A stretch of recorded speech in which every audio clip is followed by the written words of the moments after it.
United States of America and the United States of Mexico share a common boundary almost 2,000 miles long from the Pacific Ocean eastward to the Gulf of Mexico. The Rio Grande forms a little over one-half of that boundary. Rising in the American Rocky Mountains, the Rio Grande flows southeastward, losing force and meandering sluggishly through vast semi-arid plains which need only irrigation to make them productive. Mesquite and cactus thickets now dot the long, sun-baked stretches on both sides of the river. But as the Rio Grande nears the Gulf of Mexico, it passes through a huge delta region, now extensively farmed, but dependent on the river for irrigation. Periodically, the erratic river, swollen by heavy rains, has swirled over its banks to blanket with muddy water the thousands of square miles of rich Mexican and American farmlands.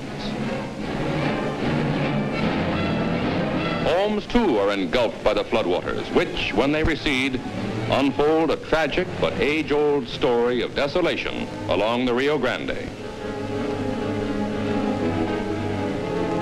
To help harness this river that sometimes rampages wildly from its bed and sometimes dries up in places, Mexico and the United States started construction on Falcon Dam in 1950.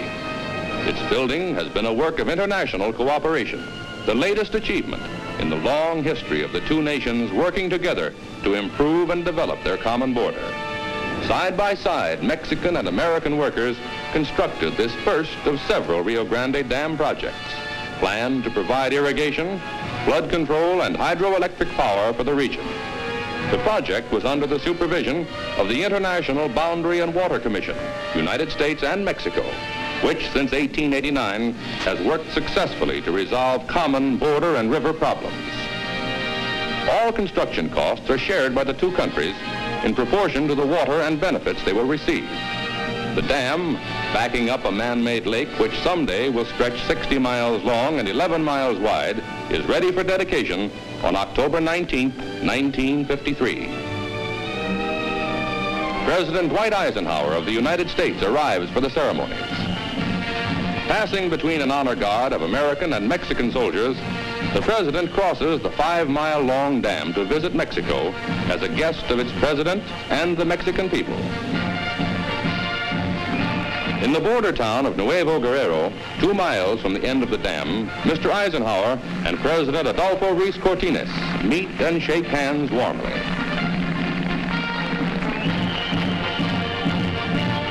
Later, from a balcony of the municipal palace, the two presidents view a traditional Mexican fiesta with its gay and colorful costumes and songs.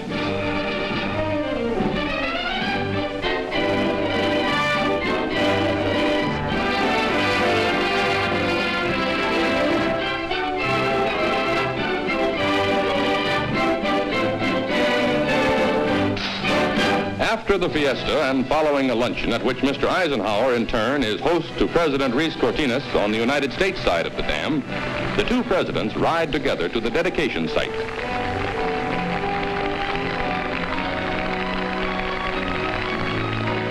At the point where the international boundary passes through the center of the great structure, the two men make their way to a specially constructed rostrum. President Ruiz Cortines is the first to speak. Presa Falcón simboliza de manera... Falcon Dam symbolizes in a most special way the desire of our two countries to unite their efforts in this sphere of cooperation which their neighborhood makes imperative, to facilitate and, if possible, to accelerate the forward march of social and economic progress.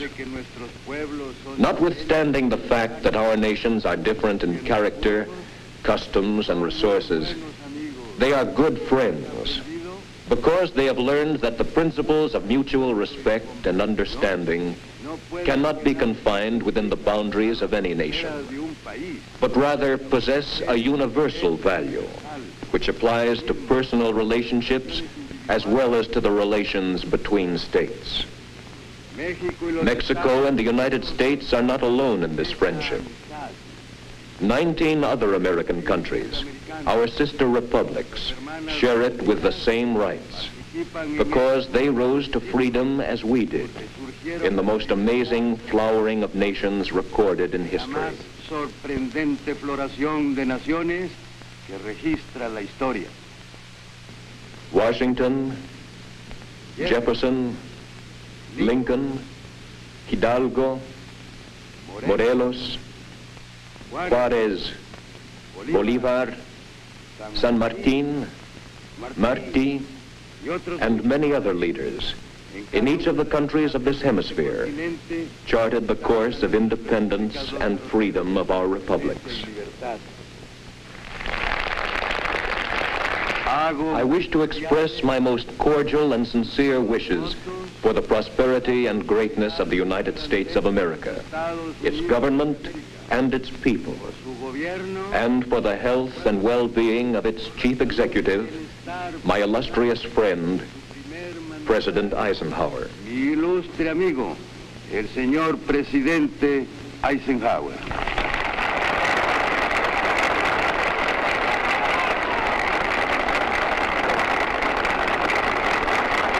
Now, President Eisenhower warmly congratulates Mr. Ruiz Cortines and begins his address.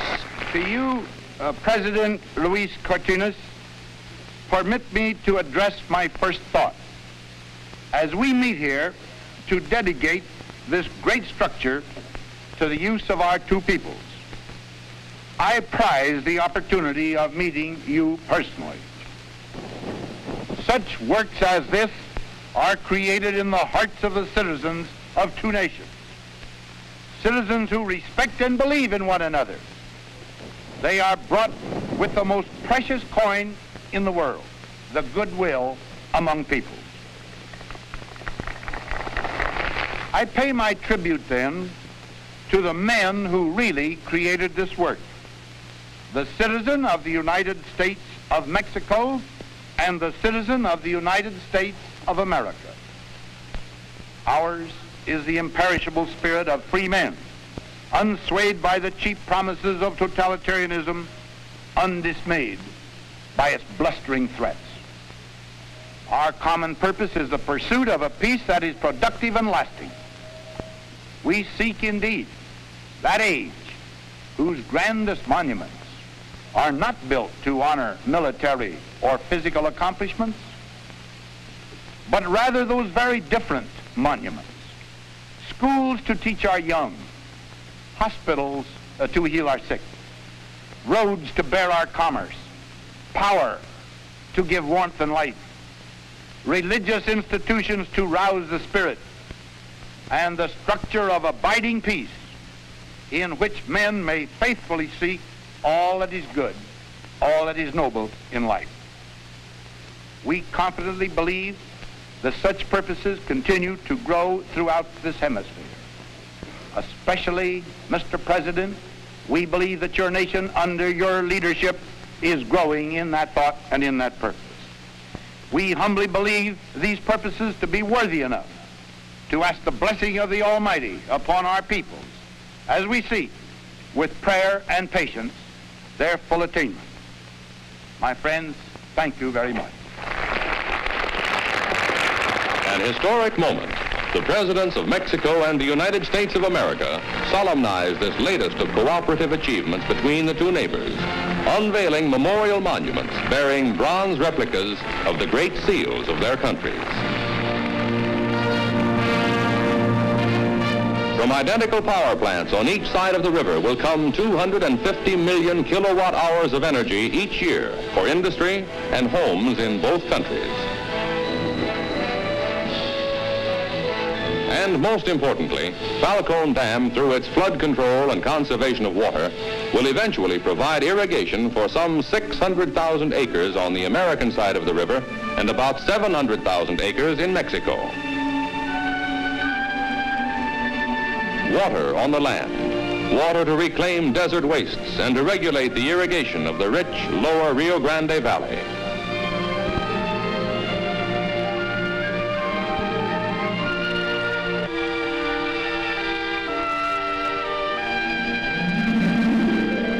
Falcon Dam today stands as a dramatic example of the endeavor of two nations to work together in peace, in mutual respect, and in the continuing solution of common problems.